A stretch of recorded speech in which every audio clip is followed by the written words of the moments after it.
All right, welcome back to ABA exam review and the continuation of our BCBA task list series. We're continuing behavior change procedures with positive and negative punishment. Now, we have gone over punishment before, so you should all be pretty familiar with what the basic idea of punishment is. With this video, and as we move into deeper behavior change procedures, we're going to talk more about specific interventions, side effects, and the ethics behind punishment. As always, subscribe for all of our updates if you have not already. Check out behavioranalyststudy.com for all of our study materials, including our combo pack. When you pass your exam, let us know so we can include you in the Sunday shout out. Work hard, study hard. Let's get going. Let's start with a little statement about punishment. We know what punishment is. It's one of our core principles, one of our core behavior change principles. We use it to decrease behavior. Now, even though it's central to ABA, it can be controversial. There are people who will say we shouldn't use punishment at all. And the reason being is punishment is typically thought of as this standard or traditional technology where it's only used as an aversive and it's only used punitively. And we know in ABA that's not the truth because with punishment, all we're saying is the consequence is decreasing behavior. So there are right ways to do punishment, and punishment can be effective and it can be useful. So, as an analyst, you have to recognize and appreciate punishment for its intended purposes, but we also have to acknowledge the dangers and ethics behind that particular punishment. Now, with that said, let's talk about delivering punishment. Once we have a punishment selected, we should deliver that punishment with intensity, meaning you don't want to build up your punishment with a low intensity, medium intensity, high intensity. You want to use as much intensity as necessary from the beginning. You also want to have contiguity, meaning you want your punishment to come as close to the response or the beginning of the behavior chain as possible. And you want to be consistent. And that's just a theme in ABA, and especially when we have our behavior change principles like extinction, reinforcement, and punishment, we want to be consistent. Now, let's say we've implemented a punishment intervention. What can we expect or what might occur? What are some side effects? Well, we might get some punishment induced aggression. We might get some emotional responses because, yes, punishment in ABA is simply a tool to decrease. But at the end of the day, it's typically going to be aversive, whether we like it or not. And that can lead to aggression. It can lead to emotional responses. It can also lead to escape and avoidance if you start to become paired with punishment. Your client or your son or daughter or your student might start escaping and avoiding if things start signaling to them that punishment might be coming soon. So you want to be careful of that. Behavior contrast might occur if you start punishing in one environment and you don't change in the other environment. Well, you might start to see an increase in behavior in that other environment where punishment isn't being delivered.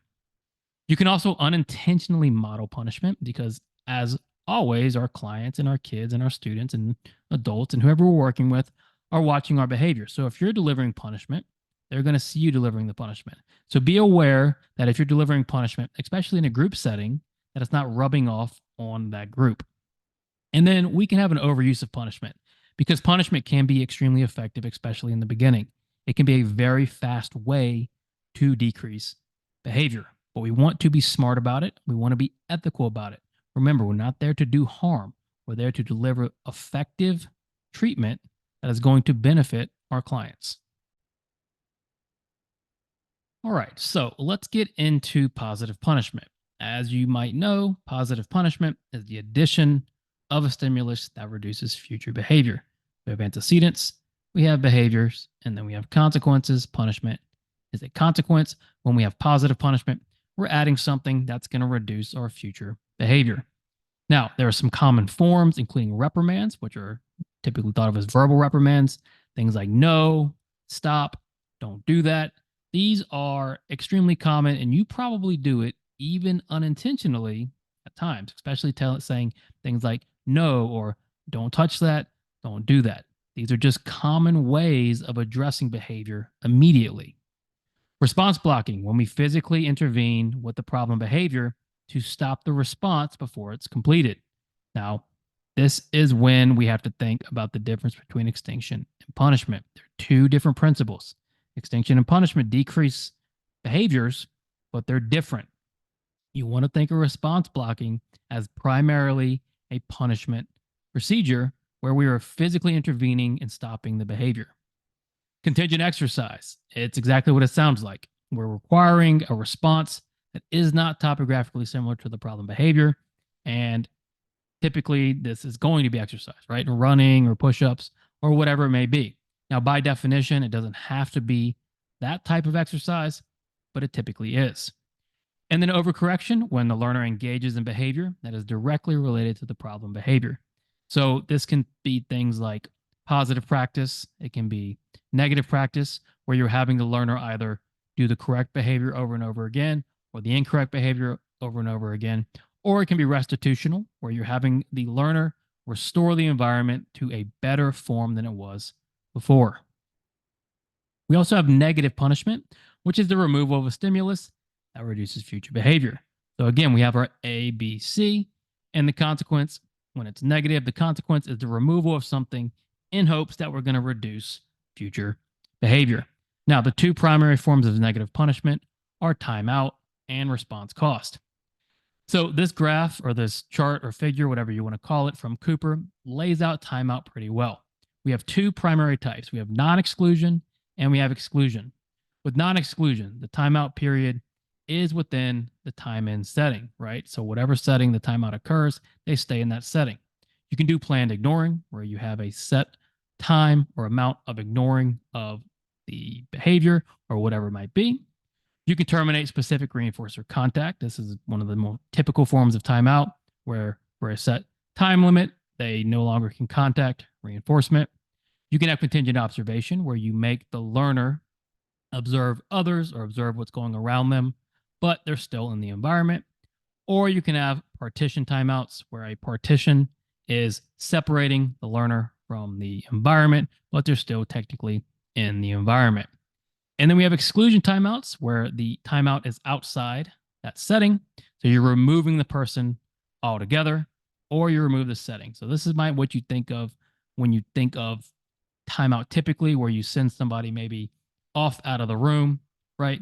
And if you send somebody to the principal's office, whatever it might be, you're removing that person from the time and setting, or removing the time and setting from that person as a form of timeout.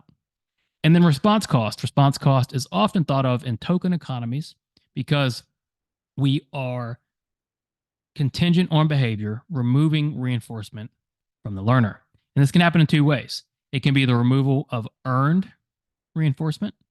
So let's say the learner earns iPad time, they engage in a behavior, you remove the iPad contingent, that's a response cost. Or we can do bonus response cost, where non-contingent or extra reinforcement is meant for the response cost intervention. So let's say your client needs 4 tokens and you start them with 1. It's a bonus token.